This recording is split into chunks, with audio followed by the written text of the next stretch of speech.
అందరికీ నమస్తే. ఈరోజు ఒక పాస్టర్ గురించి మాట్లాడుతానండి. అతని పేరు పాస్టర్ సాయిల్ అన్న. బ్రదర్ సాయిల్ అన్న అంటాడు. ఇతడు ఏం చేస్తాడంటే పాటలు రాస్తాడు. అన్ని వ్యతిరేకమైన పాటలే రాస్తాడు. మన హిందుత్వానికి వ్యతిరేకమైన పాటలే రాస్తాడు. గుండు కొడితేనే గుణం మారదు, బట్టలు మార్చుకుంటే బ్రతుకు మారదు అంటనని మన ఒక హిందూ దేవుళ్ళని కించపరిచే విధంగా అతను మాట్లాడతాడు. అతని మాటలను విందాము. ఈరోజు అతడు ఏమేమి మాట్లాడినాడంటే చాలా భయంకరంగానే మాట్లాడాడు. ఏమంటే ఒక ఆమె బర్రె ఉన్నదంట. బర్రెకు అనారోగ్యమైందంట. ఆ బర్రెకు ప్రార్థన చేసుకోవడానికి ఇతని దగ్గరికి వచ్చింది. చూడండి, అతని మాటలను విందాము. ఎంత భయంకరమైన చండలమైన మతము లాగా ఇది పనిచేస్తుందో, జనాల్ని ఎట్లా ఆశగడుతుందో, క్రైస్తవంలోనికి మత మార్పిడి ఎట్లా చేస్తారో మీరు జాగ్రత్తగా వినండి.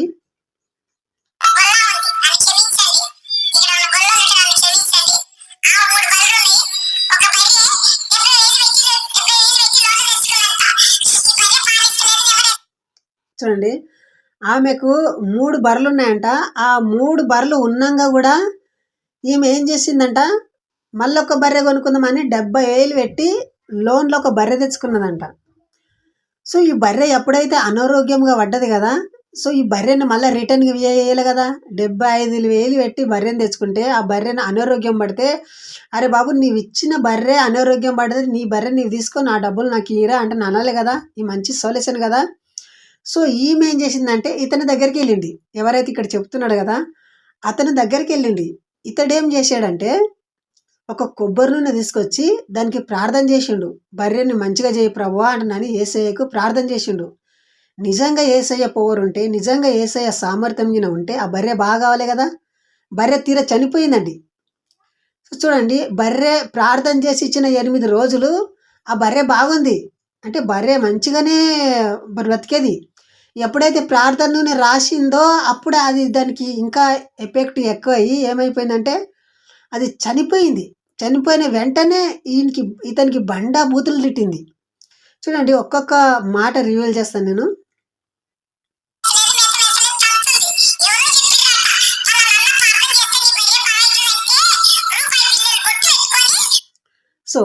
ఇతను ఎట్లా వ్యతిరేకిస్తున్నాడంటే, ఎవరో చెప్పిండ్రంట అది నీళ్ళు తాగకుండా మేత మేయకుండా అయితే, ఎవరో చెప్పిండ్రంట బ్రదర్ సాయిల్ అన్న ప్రార్థన చేస్తే నీ ఒక్క బర్రె బాగా అవుతుందంటే ఎవరో చెప్పిండ్రంట.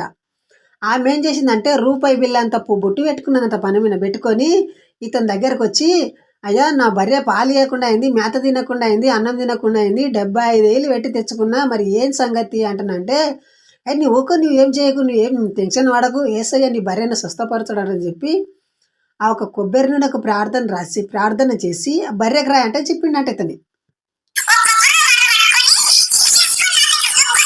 చూడండి, ఒక కొబ్బరి నూనె డబ్బా తీసుకొచ్చి ఆమె దగ్గర వచ్చిందంట. అతని దగ్గర వచ్చిందంట ఆమె.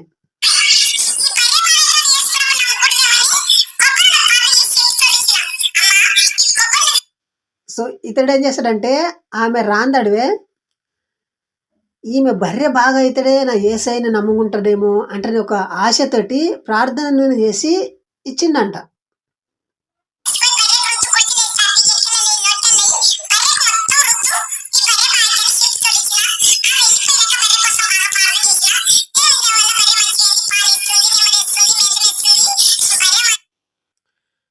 ఈమె వెళ్ళిపోయిన తర్వాత ఏం జరిగిందంటే ఆమె ఆ కొబ్బరి నూనె తీసుకుపోయి ఎక్కడిచ్చింది, అక్కడ కుర్తిలో వేసింది. బర్రెకి అంతా రుద్దింది. ఇక మేత బాగా తిన్నట్లనే అనిపించింది. ఇక యేసయ్య నా బర్రెను బాగా చేసి అంటున్నాని వారం చర్చికి వస్తున్నదంట, కన్నీళ్ళు విడిచి ప్రార్థన చేస్తున్నదంట. ఇతడేమనుకుంటున్నాడంట, ఇక ఆమె నా లైన్లో పడేరా అంటే నేను అనుకుంటున్నానంట. అతని మాటలలో వినండి ఏమంటాడు.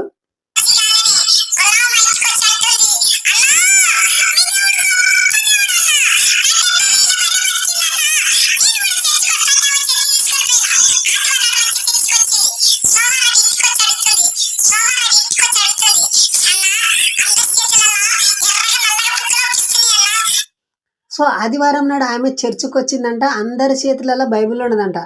అన్న నా బర్రెను బాగా చేసినావు కదా నువ్వు, నీ దేవుడు గొప్పవాడు, అందరి చేతిలో బైబిల్ ఉన్నాయి, మరి నా చేతిలో కూడా ఒక ఎర్రగా ఉన్న బైబిల్ తీసుకురా అన్న, నల్లగా ఉంటుంది బైబిల్, ఎర్రగా ఉంటుంది, 2 కలర్లు ఉన్న బైబిల్ నాకు తెచ్చుకురా అంటుందంటే అతను ఎక్కడో వెళ్ళి బైబిల్ తీసుకొచ్చాడు. చూడండి,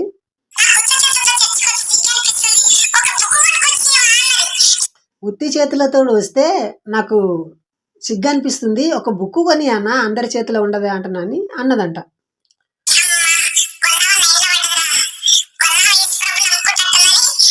సో ఇతనేమనుకున్నాడంటే గొల్లామె లైన్‌లో పడ్డదిరా, గొల్లామె యేసయ్యని నమ్ముకునేటట్లుండదా కాబట్టి ఇతడు వెళ్ళి బైబిల్ తీసుకొచ్చి ఇచ్చిండంట చూడండి.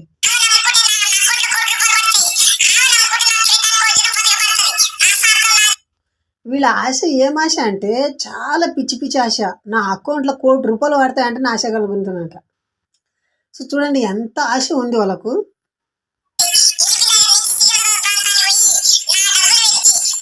ఎల్బీ నగర్ నుండి సికింద్రాబాద్ వరకు ఛార్జీలు పెట్టుకుని పోయిండంట ఆశతోటి. ఇక నా అకౌంట్లో పైసలు పడతాయి, నాకు చందాలు వస్తాయి అంటున్నాను. అతనే చెప్తున్నాడు, బాగా వినండి.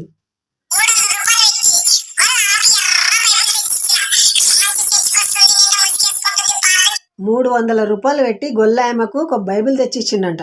ఎవరు? ఈ శైలన్న.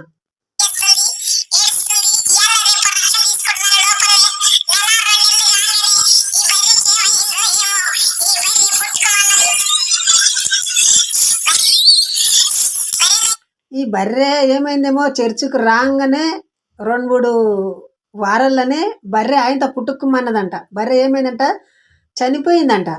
చూడండి, ఎవరైనా ప్రార్థన చేసుకుంటారు కదా, చాలా జాగ్రత్తగా ఉండండి. ప్రార్థన చేయకపోతే బాగుంటుండే. మాది ప్రార్థన చేసిన వెంటనే చనిపోయింది. మీరు ఎక్కడన్నా వెళ్ళండి, నెత్తి మీద చేతులు పెట్టి ప్రార్థన చేసుకునకండి. ఎందుకంటే వారి దరిద్రత అంతా మీ మీదకి వచ్చేస్తుంది. ప్రార్థన చేసుకున్న ఎవరైనా ప్రార్థన చేసుకోవాలని చెప్తారా? ఈ రోజులలో అనారోగ్యం బాగాలేకపోతే ఎలా మీరు హాస్పిటల్కి వెళ్ళండి రా, హాస్పిటల్కి వెళ్ళి మంచి ట్రీట్మెంట్ తీసుకునండి అని చెప్తారు. సో ఇతనేంటి, నువ్వు బర్రెకి ప్రార్థన చేస్తే బర్రె బాగా అవుతుంది అనే సంగతి ఇది ఎక్కడ సంగతి అండి?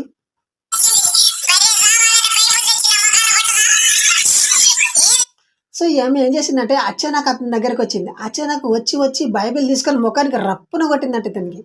అరే ఈమెకి ఏమైందిరా బాబు, ముఖానికి బైబిల్ రప్పున కొడుతున్నది అంటే అతను అనుకున్నాడంట.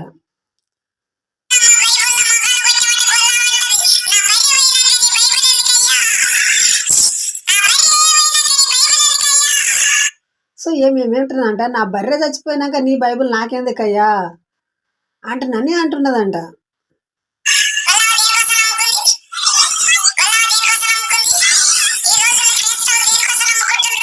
సో ఇతని బాధ ఏమిటిదంటే పరలోకం గురించి నమ్ముకునేడుతుందంట. ఆమె దేనికి వచ్చింది, బర్రెని బాగా అయితే యేసుప్రభు నమ్ముకుందామని వచ్చింది.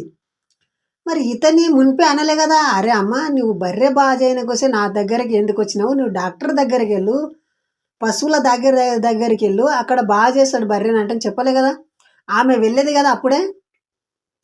సో ఇతడు ఏం చేశాడంటే ఆమెకు నిజం చెప్పకుండా దాచేసి నా దగ్గర వచ్చినావు అంటే నీకు బర్రె బాగా అవుతుందంటని చెప్పి ఆమె మాయమాటలు చెప్పి తన మతంలో కలుపుకోవాలని చూసిండు.